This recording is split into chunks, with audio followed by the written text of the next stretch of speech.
Gold, trusted gold buyers. మీరు తాకట్టు పెట్టిన బంగారాన్ని విడిపించి ఈ రోజు ఉన్న మార్కెట్ ధరకు కొనబడను.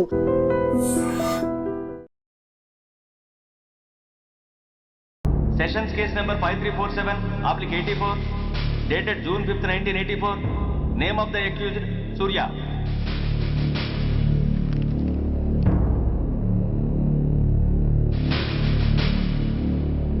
Proceed. Your Honor, ఈ నేరస్తుడిని కఠినంగా శిక్షించండి అని వాదించడానికి కూడా ఒక్క నిమిషం ఆగి అతని వయసును సమీక్షించుకోవాల్సినంత చిన్న వయసులో ఇతను 2 హత్యలు చేశాడంటే మన న్యాయ వ్యవస్థ మొత్తం ఒక్కసారి మళ్లీ ఆలోచించుకోవాల్సిన పరిస్థితి ఏర్పడింది. ఇతనికి జరిగింది అన్యాయమే, కానీ హత్యకు హత్య, హింసకు ప్రతిహింస సమాధానం కాకూడదు.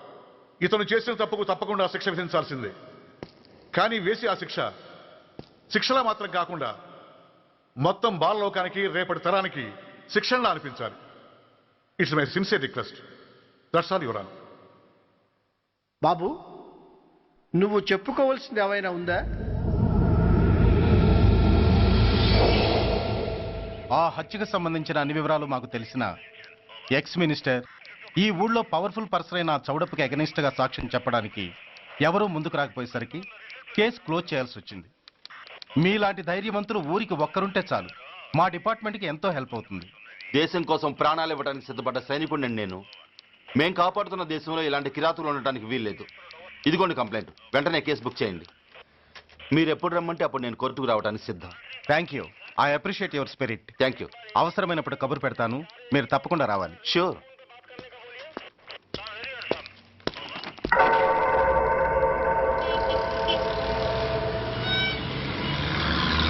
అవును సార్, రిపోర్ట్ ఇచ్చి వెళ్ళాడు. అడ్రస్ తెలుసు సార్, మిలిటరీలో పనిచేస్తాడంట. లీవ్ మీద ఇంటికి వచ్చాడు. వాడి సంగతి మేము చూసుకుంటాం సార్, మీరేం వరి అవ్వకండి. అరే ఈ మాత్రం దానికి మీరెందుకు సార్, మేమెందుకున్నాం? తెల్లారేసరికి వాడు ఎన్కౌంటర్ అయిపోతాడు. సరేనా? ఓకే సార్, ఉంటారు సార్. నమస్తే. ఇక్కడున్న పోలీసులందరినీ చంపేస్తారు సార్. వాళ్ళు మంచి వాళ్ళు కాదు సార్. మా నాన్న దేశాన్ని కాపాడే సైనికుడు సార్. మా అమ్మని నాన్నని అన్యాయంగా చంపేశారు సార్ ఈ పోలీసులు. అసలు పోలీసు అని కూడా బతకూడదు సార్, బతకూడదు. నాకు తుపాకీ ఇప్పించండి సార్, ఇప్పించండి, ఇప్పించండి.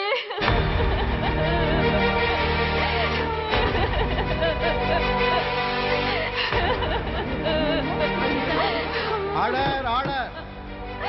The judgment is reserved. Court is adjourned. ఏ తలబట్టేసిందా? మీరా? ఏమా బాగున్నారా? బాగున్నానన్నయ్య. రండి కూర్చోండి. ఏరా, బోర్డర్లో ఉండాల్సిన వాడి కోర్టులో పరిశీలన అయ్యావు.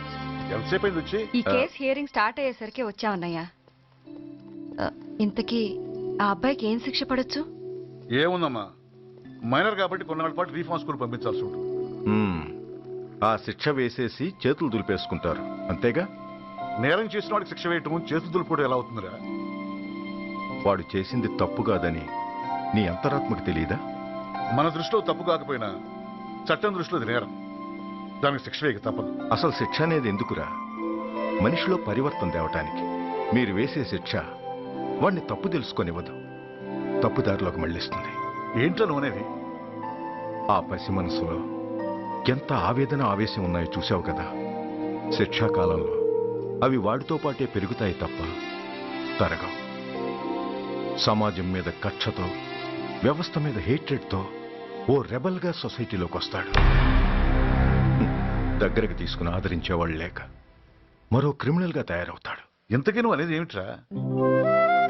మా కన్న కొడుకు ఎలాగూ పోయాడు, వాణ్ణి మేం పెంచుకుంటాం. Yes, we want to adopt him. I appreciate your humanity, Major Bhargav. But చట్టానికి విచారణ చేయటంలోనూ, శిక్ష విధించటంలోనే కాదు, ఆ శిక్షను అమలు చేయటంలో కూడా కొన్ని పరిమితులు ఉంటాయి. శిక్షాకాలం పూర్తి కాకుండా అతన్ని మీకు హ్యాండ్ ఓవర్ చేయటం కష్టం అవుతుంది. ఇంతకీ ఆ కుర్రాడి మీద మీకు ఎందుకంత ఇంట్రెస్ట్? అతను ఓ సిన్సియర్ మిలిటరీ మ్యాన్ కొడుకు సార్. అంటే ఆ చనిపోయిన అతను? He was my subordinate sir. Oh, I see. Okay, I will do one thing. ప్రస్తుతానికి ప్రొసీజర్ ప్రకారం అతన్ని రిఫార్మ్ స్కూల్కి పంపిద్దాం. ఈలోగా గవర్నమెంట్కి, లా అండ్ ఆర్డర్ డిపార్ట్మెంట్కి స్పెషల్ పర్మిషన్ కోసం అప్లై చేసి వాళ్ళని ఒప్పిస్తాను. ఆ తర్వాత అతన్ని మీరు తీసుకెళ్ళవచ్చు. Thank you very much sir. మంచిది. మేజర్ గారు, ఆ కుర్రాడిని మీరు ఏం చేద్దాం అనుకుంటున్నారు? ఏ డిపార్ట్మెంట్ అయితే అధికార దుర్వినియోగం చేసి ఓ నేరస్తుని తయారు చేసిందో అదే డిపార్ట్మెంట్లో చేరుస్తాను. I will make him an honest police officer.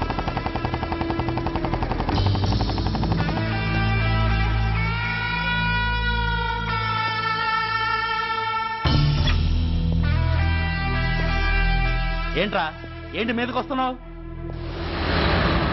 ఏమన్నావురా? Signal పడకుండా ఎందుకు వెళ్ళావు? నన్ను నువ్వు ఏమన్నావు? బుద్ధి ఉందా లేదా అన్నాను. ఓహో,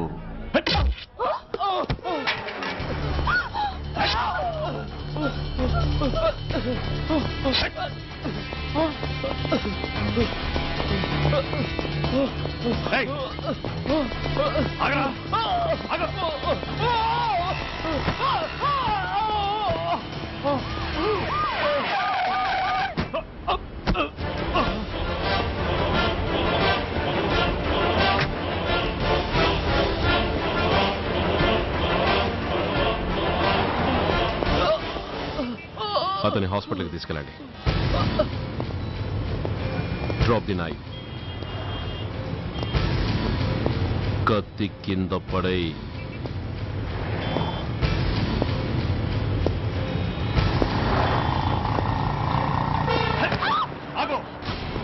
ముందుకొస్తే దీన్ని చంపేస్తా.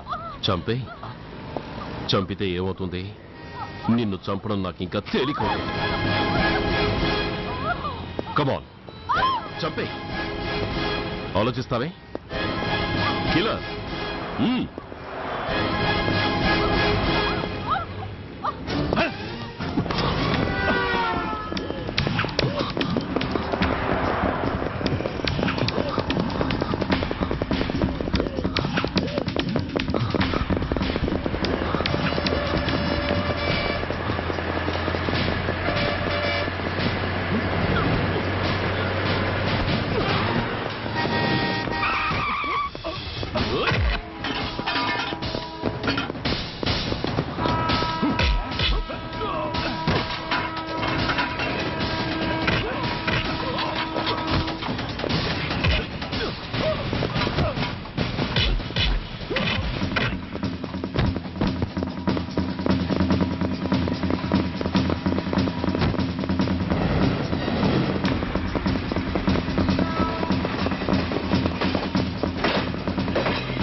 నమస్తే సార్.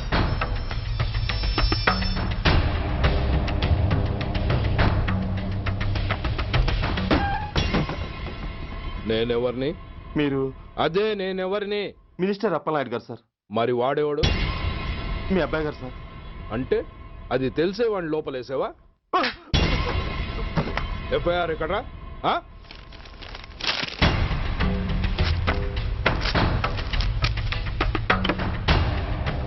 నువ్వేనా రైటర్వి? అవును సార్. ఆ? నీకెన్ని గుండెలుంటే మా వాడి మీద ఎఫ్ఐఆర్ రాస్తారా? రే సెల్ తాళాలు ఎక్కడ్రా? ఇదిగోండి సార్. నీ అబ్బా నాకిస్తారా? ఇల్లు తెరువు. అసలు ఎవడ్రా నా కొడుకుని అరెస్ట్ చేసింది? ఏసీపీ సూర్య గారు అంటున్నానా? తూ నీ అబ్బా సిగ్గు లేదురా? ఆడంగి నాయల్లా తన్నులు తినొస్తారా? నా కడుపున చెడబుట్టావు కదరా. వెళ్ళు కార్లో కూర్చో. రేయ్ అసలే అడ్డదారులు అసెంబ్లీకి వెళ్ళినోడిని. నాకు సంబంధించిన విషయంలో ఎవడన్నా అడ్డొచ్చాడో అడ్డంగా నరికేస్తా. ఆ విషయం మీ ఏసీపీ గడికి చెప్పు. కాకి బట్టలు వాళ్ళ ఇంటి కర్టెన్స్ అనుకునే ఇలాంటి మినిస్టర్స్ ని గుడ్డలోడు తీసి నడి రోడ్డు మీద నడిపించాలి sir. Control your self mister Surya. Control చేసుకోవడానికి ఇది ఆవేశం కాదు సార్, ఆవేదన. ఒక పొలిటీషియన్ కారిడోర్ తీయడానికి పోలీస్ కావాలి. వాడు చేసిన తప్పుడు పని వల్ల కడుపు మండిన అన్నల బుల్లెట్ల గడ్డుగా పోలీస్ కావాలి. ఆఖరికి వాళ్ళ పెళ్లాల బ్యూటీ పార్లర్కి వెళుతుంటే తోడుగా పోలీస్ కావాలి. ఇలాగే కంటిన్యూ అయితే పోలీస్ అనేవాడు పొలిటీషియన్స్ పెంచుకునే వింత జంతువు అనుకుంటారు సార్ ప్రజలు. సార్ ఈ దేశంలో హిందువులకో న్యాయం, ముస్లింలకో న్యాయం, సిక్కులకో న్యాయం ఉన్నట్టే పొలిటీషియన్స్కో న్యాయం, రౌడీలకో న్యాయం, పబ్లిక్కో న్యాయం ఉండేలా రూల్ ఒకటి తీసుకురండి సార్. లేకపోతే మా డ్యూటీ ఏంటో మేమేం చేయాలో మాకే అర్థం కావడం లేదు. రాజకీయం, రౌడీజం షేకెన్స్ ఇచ్చుకుని మమ్మల్ని దద్దమలు చేస్తున్నాయి. మీరేమో రూల్స్ రెగ్యులేషన్స్ అంటూ మా నోళ్లు చేతులు కట్టేస్తున్నారు. అందుకే ఏ రాజకీయ నాయకుడు లా అండ్ ఆర్డర్ లో జోక్యం చేసుకోకూడదని ఈ నిరసన. అంతేకాదు, చట్టాన్ని అవమానించి పోలీసుల్ని కొట్టివెళ్లిన మినిస్టర్ తన కొడుకుని తనే స్వయంగా తీసుకొచ్చి మాకు అప్పగించాలి. మా వాళ్ళని కొట్టినందుకు అతను మా అందరికీ క్షమాపణ చెప్పాలి.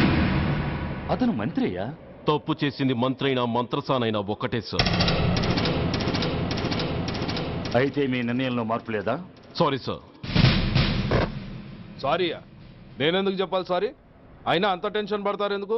2 రోజులు కడుపులు మారితే వాళ్ళే దిగొస్తారు. వాళ్ళ పరిస్థితి చూస్తే అలా లేదండి, చాలా పట్టుదలగా ఉన్నారు. మరీ అంత నెత్తికెక్కితే వాళ్ళని పీకి పారేసి కాస్త ఒడ్డు పొడుగున్న వాళ్ళని వేసుకుంటాం, అంతేగా? ఏంటే అప్పలనాయుడు, పోలీసులు అంటే పొలాల్లో పనిచేసే కూలీలు అనుకుంటున్నావా? ఈ ఊరోడు పనిలోకి రాకపోతే పొరుగురు నుంచి లారీలో తెచ్చుకోవడానికి వాళ్ళకి వీళ్ళకి పెద్ద తేడా ఉందండి. ఆపోయా, మినిస్టర్ తర్వాత కాస్త డిగ్నిటీ మెయింటైన్ చేయొద్దు. పోలీస్ స్టేషన్కి వెళ్ళి పోలీసుల మీద గుండెలా దౌర్జన్యం చేస్తావా? ఏంటండి పోలీసులను ఎప్పుడు ఎవడో తిట్టలేదా, కొట్టలేదా? అదేదో పెద్ద పాపమైనట్టు అది నేను మాత్రమే చేసినట్టు మాట్లాడతారేంటి? ఇదిగో ఊరికే నోరు పారేసుకోకుండా నేను చెప్పేది విను. ఈ రోజు వైజాగ్ సిటీ వరకు ఉన్న ఈ స్ట్రైక్ రేపు స్టేట్ అంతా పైకిందనుకో, అప్పుడు మొత్తం ప్రభుత్వానికి ఎసరు వస్తుంది. ఆ పరిస్థితి కనుక వస్తే నిన్ను పార్టీ నుంచి ఈగ ముక్కను పీకినట్టు పీకి పారేస్తారు. అప్పుడుగా నేను ఎందుకు చెప్పాను నీకు అర్థం కాదు. అప్పలనాయుడు గారు, ప్రెసిడెంట్ గారు చెప్పింది కరెక్ట్. గోటితో పోయేదాన్ని గొడ్డల దాకా తెచ్చుకోవడం దేనికి చెప్పండి? అయితే ఇప్పుడు నన్ను ఏం చేయమంటారు?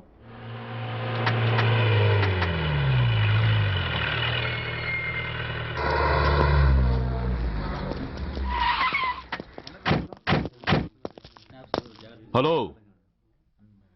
మా ఈ నిరసన పబ్లిసిటీ కోసం కాదు, మా ప్రాబ్లం సాల్వ్ చేసుకోవడం కోసమని మీకు ముందే చెప్పాను.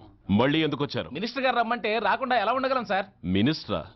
ఏ మినిస్టర్? అప్పలనాయుడు గారే సార్. అదిగో అప్పలనాయుడు గారు వచ్చేసారు, పదండి.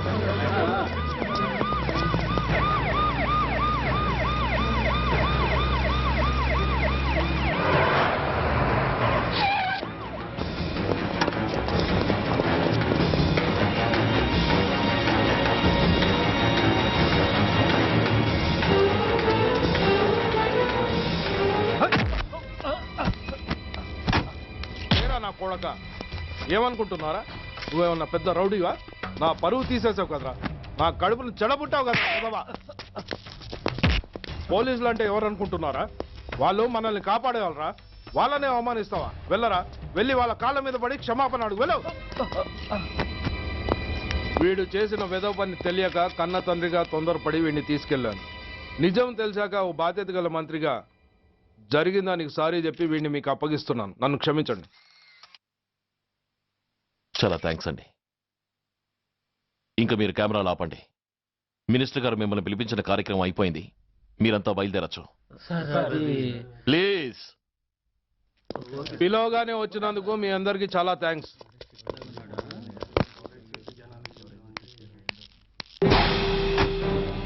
ఏంటయ్యా ఇది? ఎందుకు డోర్ మూసావు? ఏ సెక్యూరిటీ, అలా చూస్తూ నిలబడతా ఏంటి? ఏంటయ్యా ఇది? మీరు చెప్పింది చేశానుగా, నా కొడుకుని మీకు అప్పగించాను, మీ అందరికి సారీ చెప్పాను, ఇంకా ఏంటి? చేసిన ప్రతి తప్పుకి సారీ అంటమే శిక్ష అయితే లా బుక్లన్నీ పాకెట్లో పెట్టుకునే డైరీ సైజుకి పడిపోతాయి. ఇంతకీ ఏంటయ్యా నువ్వు అనేది? మీరు మా వాళ్ళకిచ్చినవి తీసుకెళ్లిపోండి. ఒకళ్ళిచ్చిన ఉంచుకోవడం మాకు అలవాట్లేదు. నేనా? నేనేమిచ్చాను? మరి అంత మతిమరుపు అయితే ఎలా సార్? ఓయ్, ఏంటిది? మీరు మా ఎస్ఐకి చెప్పుతో ఇచ్చారు, అతని తరఫున నేను మీకు షూతో ఇస్తున్నాను. ఏయ్, ఎంత ధైర్యం రా నీకు? నన్నే కొడతావా? ఎంత చూస్తాను, ప్రాణాలు తీస్తాను. ఏయ్, డిఐజీ కమిషనర్ ఎక్కడా మీరు?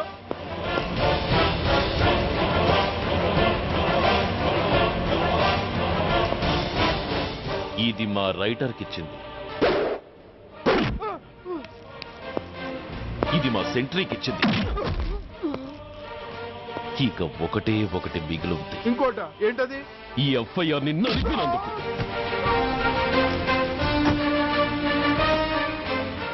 ఇక మీరు వెళ్ళండి. డ్రైవర్, వాడిని తీసుకెళ్లి లాకప్ లో పెట్టండి. ఇక మీరందరూ డ్యూటీలో జాయిన్ అవ్వచ్చు.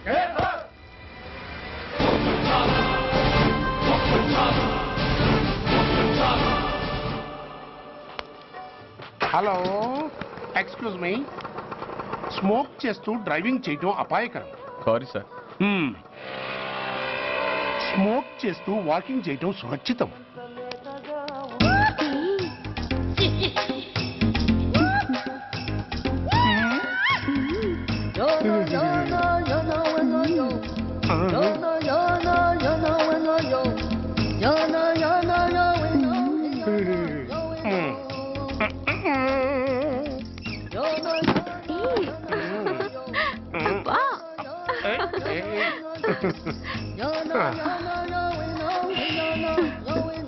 ఎలా ఉంది? అబ్బో సూపర్. తాపేశ్వరం కాజా అదిరింది. మరి నాకు ఇచ్చేస్తే నేను వెళ్ళిపోతా. ఏంటి ఇచ్చేది? నా పంతనానికి పేమెంట్. ఏంటి అర్థం కాలేదా? ఆడాళ్ళలో నువ్వు ఎలాగో, మగాళ్ళలో నేను అలా అనమాట. ఇచ్చో ఇచ్చో ఇచ్చో ఇచ్చో. దొంగ సచ్చినోడా, నాటకాలు ఆడుతున్నావా? మర్యాదగా నా డబ్బులు ఇచ్చే. ఓయ్, సీను మార్చద్దు. ఇప్పుడు నువ్వు నన్ను రమ్మన్నావా, నేను నిన్ను రమ్మన్నానా? నేనే రమ్మన్నాను. లోపలికి వచ్చి నేనేమన్నాను? ఎంత అన్నావు? నువ్వేమన్నావు? 100 అన్నాను. కదా, అంటే నా పర్సనాలిటీకి నువ్వు కట్టిన రేటు 100 అన్నమాట. అదే నేను అడిగాను. ఇచ్చో ఇచ్చో ఇచ్చేమ్మా. ఏంట్రా ఓవర్ చేస్తున్నావు? మర్యాదగా నా 100 నాకు ఇవ్వు, లేకపోతే నా లంగా బొందికి నేను ఊరేసి చంపేస్తాను. Help help. కష్టాలు పడితే చంపేస్తానంటుంది. ఈ అన్యాయాన్ని ఎదుర్కొన్న నాదుడే లేడా? అరవకు. ఏదో మొగుడికి తెలియకుండా వారానికి ఒకసారి ఇక్కడికి వచ్చి గుట్టుగా బిజినెస్ చేసుకుంటున్నాను. నీకు దండం పెడతాను, నన్ను అలర్పాలు చేయమాక. నువ్వేమి ఇవ్వక్కర్లేదు, వెళ్ళిపో. మంది హైటెక్ బ్రెయిన్. నీ పేరు గంట గంగారత్నం, మీ ఆయన పేరు గంట గురునాథం. ఆడు ఎలక్ట్రిసిటీ బోర్డులో పనిచేస్తున్నాడు. డోర్ నెంబర్ 14/14, లింకు రోడ్డు, ఫిట్టింగులు పేట, విజయవాడ 2. ఇది నీ అడ్రస్. నేను మంచోని గనక కమిట్ అయిన 100తో అడ్జస్ట్ అయిపోతున్నాను. ఆలస్యమైందనుకో అది డబుల్ అయిపోద్ది. ఇచ్చే నోటు చేతిలో పెట్టు. థ్యాంక్స్. దున్నపోతులా ఉన్నావు, ఆడదాని ఉసురు పోసుకుంటున్నావు. ఎయిడ్స్ వచ్చి చస్తావు. Sorry, no chance. హెల్మెట్ లేకుండా నేను యుద్ధానికి వెళ్ళను. ఎత్ర నారీ వర్ధంతి తత్ర జీవనం సుఖాస్మనం. అంటే నాకేం తెలుసు? ఎప్పుడో విన్నాను, ఇప్పుడు అనాలనిపించింది అన్నాను. వస్తాను.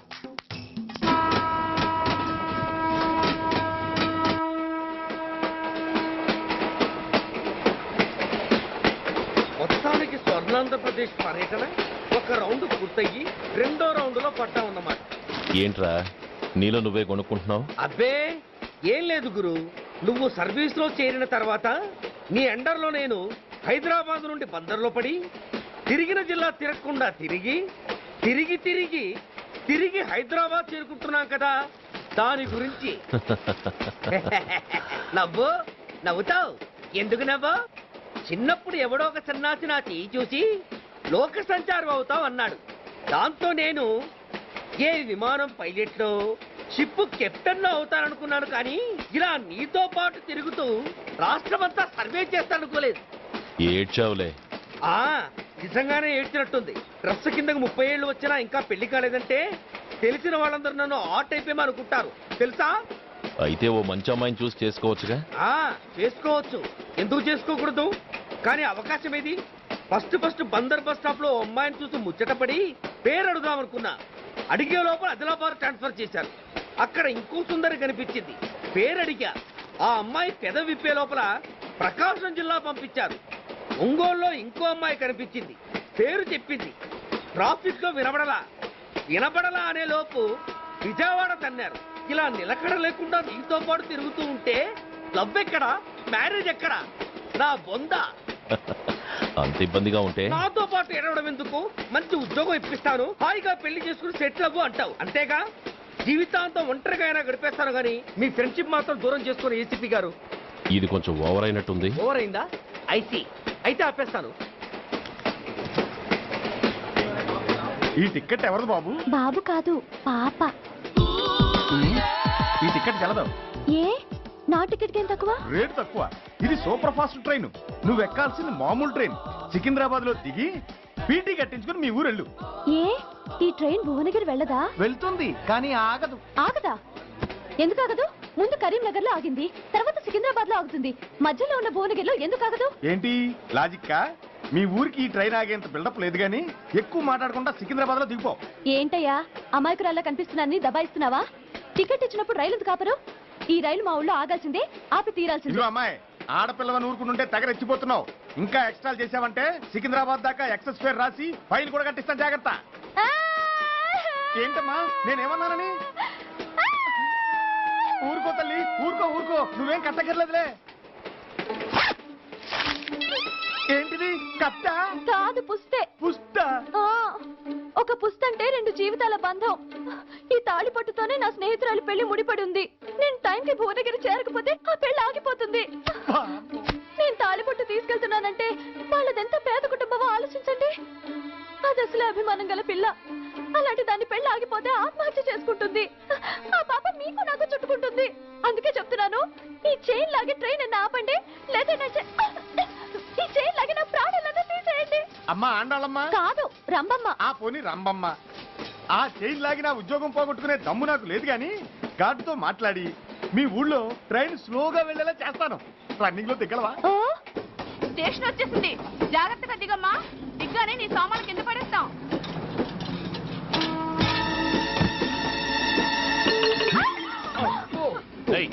అసలు నీకు బుద్ధుందా? రన్నింగ్ లో ట్రైన్ ఎక్కుతున్నావు, పొరపాటున స్లిప్ అయితే? అబ్బో ఏంటి గురు, సహాయం చేస్తే సైరన్ అరుస్తుంది. నీకు అసలు బుద్ధుందా? ఇక్కడ బండి ఆగదని తెలిసి ఆ టీసీగాడి కాళ్ళు గడ్డలు పట్టుకొని బతిలాడి బండి స్లో చేయించుకొని దిగితే నేను పడ్డ శ్రమంతా వృధా చేసి నన్ను మళ్ళీ లోపలికి లాగేసి రక్షించినట్టు పోసు కొట్టి పైగా లెక్చర్లు ఇస్తావా? కథ అడ్డం తిరిగిందే. ఇదిగో ఈ తాళి పొట్టు నా స్నేహితురాలి పెళ్లి టైంకి అందించడానికి రన్నింగ్ ట్రైన్ నుంచి దిగాను. నన్ను మళ్ళీ ట్రైన్ లోకి లాగేశావు. చూడు, ఈ తాళి ముహూర్తానికి అందకపోయినా, అక్కడ కట్టిన తోరణాలు ఎండిపోయినా, వేసిన అప్పడాలు మెత్తపడిపోయినా, సికింద్రాబాద్ స్టేషన్ లో దిగిన వెంటనే మా బావ కబురు పెట్టి మీ సంగతి తేలుస్తాను, తిరగేసి కొట్టి తిరుపతి చూపిస్తాడు. గురు, మనం హైదరాబాద్ చేరక ముందే ట్రాన్స్ఫర్ చేయించేలా ఉంది. అమ్మా, నీ బావ ఏమైనా రాజకీయ నాయకుడా? కాదు, స్ట్రిక్ట్ పోలీస్ ఆఫీసర్, ఏసీపీ సూర్య. ఏసీపీ సూర్య నీ బావ? ఏ చెవుడా? కాస్త సౌండ్ ప్రాబ్లం, తను వినుంటాడు. ఇంతకీ నీ బావ ఎవరో నీకు తెలుసా తల్లి? ఈయనకేమైనా మెంటలా? కాస్త ఆటైపోయలే. నువ్వేటైపోతే నాకేంటి? ఇదిగో పాయింట్కి వచ్చేస్తున్నాను. నువ్వేం చేస్తావో నాకు తెలీదు. ముహూర్తం సరిగా 10:30కి. ఈలోగా ప్లాట్ఫామ్ లో పడిపోయిన నా సామాన్తో సహా నేను భువనగిరి పెళ్లి వారింట్లో ఉండాలి. ఒకవేళ అలా జరగలేదనుకో, చెప్పానుగా మా సూర్యంబాబు గురించి, ఆ తర్వాత మీ ఇష్టం.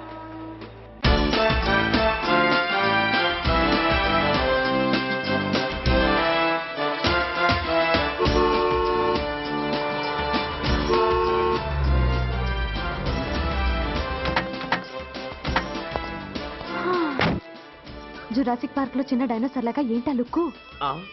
వెళ్ళి డిక్కీలో సామాన్లు తీసుకురా.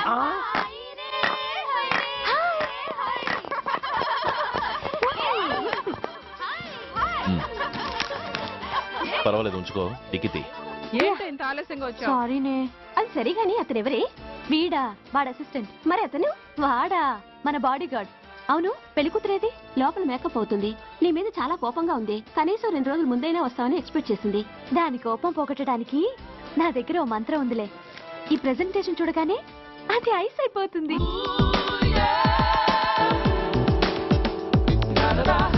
రండి దాని దగ్గరికి వెళ్దాం. Hi uncle. నమస్తే సార్, వెల్కమ్ సార్.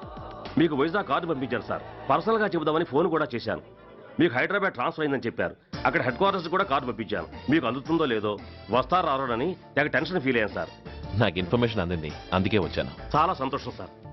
మీరు రండి సార్. గోమతి, దీపికా కపులావ్, కోరాయా దేక్. ఏంటి అతను నీ బాడీ గార్డ్ అన్నావు? అంకుల్ ఏమో అంత రెస్పెక్ట్ ఇచ్చి హడావుడు చేస్తున్నారు. ఉండవే, అసలే మతిపోయి నేను ఎడుస్తుంటాను. హలో, ఏంటి జురాసిక్ పార్క్ లో పెద్ద డైనోసార్ లా మొహం పెట్టావు? షాక్ అయ్యావా? అప్పుడే ఏమైంది? ఇంకా ముందుంది. ఇదిగో నీ బ్యాగ్, ఇదిగో నీ పెట్టి. నీకెప్పుడూ చెప్తుండేవాడిని, మా పోలీసులో హీరో, మా డిపార్ట్మెంట్ కే గర్వకారణమని. అంటే ఏసీపీ సూర్య. అవునమ్మా. Nice meeting sir. I'm so thrilled sir. మా భార్య సార్. నమస్తే జీ. నమస్తే. మా అల్లుడు sir. Glad to meet you sir. వాళ్ళ father sir, ACP Suryan sir. Hello sir. ఏవే రమ్మా, ఇలా రావే. ఏ నిన్నే పిలుస్తుందే. నోరు మూయండి. Hello, calling. Go go.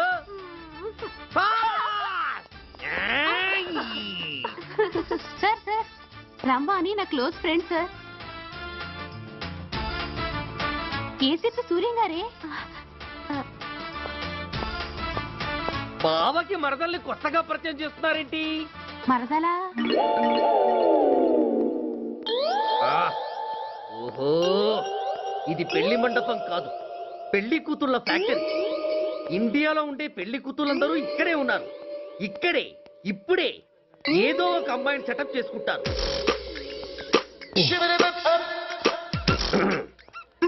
ఆ, లేత క్యాబేజీ లాంటి కాలేజీ పిల్ల నన్ను చూసి నవ్విందంటే ఇక ప్రొసీడ్ అవ్వడమే. Hello, hi. ఎక్స్క్యూజ్ మీ, నన్ను చూసి మీరు నవ్వారంటే డెఫినెట్ గా నేను మీకు నచ్చుండాలి. Am I correct? ఆహా, ఇంకా ఎందుకు ఆలస్యం? పదండి పార్క్ వెళ్దాం. అమ్మో, పార్కు కా? ఎందుకు? ఎందుకేమిటి, మనసు విప్పి మాట్లాడుకోవడానికి. అమ్మో వద్దండి, మాది అసలే సాంప్రదాయమైన కుటుంబం. మీరు నన్ను పార్కుకు తీసుకువెళ్తారు, అక్కడున్న లవ్ జంటలు చూసి మనం కూడా అలా మాట్లాడుకుందామని నా భుజం మీద చేస్తారు. ఆ తర్వాత నన్ను ఏ పొదల్లోకి తీసుకెళ్తారు. అమ్మో, అక్కడ ఏ తప్పో జరిగిపోతుంది. వద్దండి, మాది అసలే సాంప్రదాయమైన కుటుంబం. అయ్యయ్యో, నేను అలాంటి వాడిని కాదండి. నేను మిమ్మల్ని ఏమీ చేయను. పోనీ పార్క్ వద్దంటే మరిద్దరం కలిసి సినిమాకి వెళ్దాం. సినిమాకా? అమ్మో వద్దండి, మాది అసలే సాంప్రదాయమైన కుటుంబం. ఇద్దరం సినిమాకి వెళ్ళాక న్యూస్ అవగానే లైట్లు ఆపేస్తారు. ఆ తర్వాత మీరు చిన్నగా నా భుజం మీద చెయ్యేస్తారు. ఆ చీకట్లో లిప్ టు లిప్ కిస్ చేస్తారు. ఆ తర్వాత ఏ తప్పో జరిగిపోతుంది. అమ్మో వద్దండి, మాది అసలే సాంప్రదాయమైన కుటుంబం. అయ్యయ్యో, ఆ మాటకొస్తే మా కుటుంబంలో సాంప్రదాయమే తప్ప అసలు కుటుంబమే లేదండి. నేను చాలా జెంటిల్మెన్ని, ఎలిజిబుల్ బ్రహ్మచారిని. నేను మిమ్మల్ని ఏం చెయ్యను. మీ ఒంటి మీద అసలు చెయ్యే వెయ్యను. ప్రామిస్. నువ్వేం చేయనప్పుడు నీతో సినిమాకి పార్కుకి రావడం దేనికి రాజ్జా? అమ్మో, సాంప్రదాయమైన కుటుంబం అంటే అర్థం ఇదా? కొంపదీసి ఎవరు చూడలేదు కదా? నేను చూశాను కదా. పడక నీ కంట్లోనే పడ్డానా తల్లి? నేనెవరికి చెప్పను గాని నాకు ఇన్ఫర్మేషన్ ఇస్తావా? ఏమిటది? పెళ్ళైందా? నాకా? ఛీ, నీ కాదు, ఆయనకి. ఆయనక? ఓహో, మా గురుడికా? అవును. అయ్యింది. 13 ఏళ్ల కొడుకు, 10 ఏళ్ల కూతురు. నిజమా? ఉండి ఉండుండేవారు. మనం చెప్పినప్పుడు వారు పెళ్లి చేసుకుని ఉంటే. అబ్బా, ఎందుకు కొట్టావు? ఆయనకి పెళ్ళైందని చెప్పి అనవసరంగా నన్ను టెన్షన్ పెట్టినందుకు. ఆయనకి పెళ్ళైతే నీకెందుకమ్మా టెన్షను? అందుకు.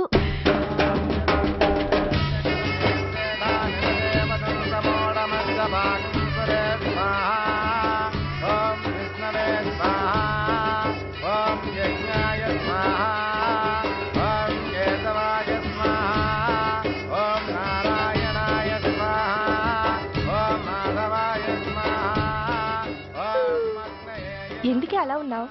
కష్టాలు వచ్చేసాయి. ఎవరికే? ఇంకెవరికి? మా నాన్నకి. ఈ నైట్ రెస్ట్ తీసుకొని ఉదయాన్నే వెళ్తే బాగుండేది. లేదండి, రేపు మార్నింగ్ డ్యూటీలో జాయిన్ అవ్వాలి. సార్, నేను మీకు చెప్పేంతటి వాణ్ణి కాదు, కానీ మీరు వెళ్ళేది హైదరాబాద్. అక్కడ ధనరాజు గాడు పరమ కిరాతకుడు. మీరు వాడి విషయంలో కాస్త అలర్ట్గా ఉండటం మంచిది sir. I take care of myself. Anyway thank you. Bye. మంచిది సార్. See you. నమస్తే సార్. Tata stereo. రేయ్ షట్ అప్. వై? ఎక్కు. Yes yes. వెళ్ళొస్తాం సార్. ఉంటారు. Go go. అంకుల్, అసలు ఆ ధనరాజ్ అంటే ఎవరు? వాడు అంత డేంజరస్ ఫెల్లర్. కాకి బట్టలు వాళ్ళ ఇంటి కర్టెన్స్ అనుకునే ఇలాంటి మినిస్టర్స్ ని గుడ్డనోడు తీసి నడి రోడ్డు మీద నడిపించాలి sir. Control your self mister Surya. Control చేసుకోవడానికి ఇది ఆవేశం కాదు సార్, ఆవేదన. ఒక పొలిటీషియన్ కారిడోర్ తీయడానికి పోలీస్ కావాలి. వాడు చేసిన తప్పుడు పని వల్ల కడుపు మండిన అన్నల బుల్లెట్ల గడ్డుగా పోలీస్ కావాలి. ఆఖరికి వాళ్ళ పెళ్లాల బ్యూటీ పార్లర్కి వెళుతుంటే తోడుగా పోలీస్ కావాలి. ఇలాగే కంటిన్యూ అయితే పోలీస్ అనేవాడు పొలిటీషియన్స్ పెంచుకునే వింత జంతువు అనుకుంటారు సార్ ప్రజలు. సార్, ఈ దేశంలో హిందువులకో న్యాయం, ముస్లింలకో న్యాయం, సిక్కులకో న్యాయం ఉన్నట్టే పొలిటీషియన్స్కో న్యాయం, రౌడీలకో న్యాయం, పబ్లిక్కో న్యాయం ఉండేలా రూల్ ఒకటి తీసుకురండి సార్. లేకపోతే మా డ్యూటీ ఏంటో మేమేం చేయాలో మాకే అర్థం కావడం లేదు. రాజకీయం, రౌడీజం షేకెన్స్ ఇచ్చుకుని మమ్మల్ని దద్దమలు చేస్తున్నాయి. మీరేమో రూల్స్ రెగ్యులేషన్స్ అంటూ మా నోళ్లు చేతులు కట్టేస్తున్నారు. అందుకే ఏ రాజకీయ నాయకుడు లా అండ్ ఆర్డర్ లో జోక్యం చేసుకోకూడదని ఈ నిరసన. అంతేకాదు, చట్టాన్ని అవమానించి పోలీసుల్ని కొట్టివెళ్లిన మినిస్టర్ తన కొడుకుని తనే స్వయంగా తీసుకొచ్చి మాకు అప్పగించాలి. మా వాళ్ళని కొట్టినందుకు అతను మా అందరికి క్షమాపణ చెప్పాలి. అతను మంత్రి అయ్యా. తప్పు చేసింది మంత్రైనా మంత్రసానైనా ఒక్కటే సార్. అయితే మీ నిర్ణయంలో మార్పు లేదా? Sorry sir,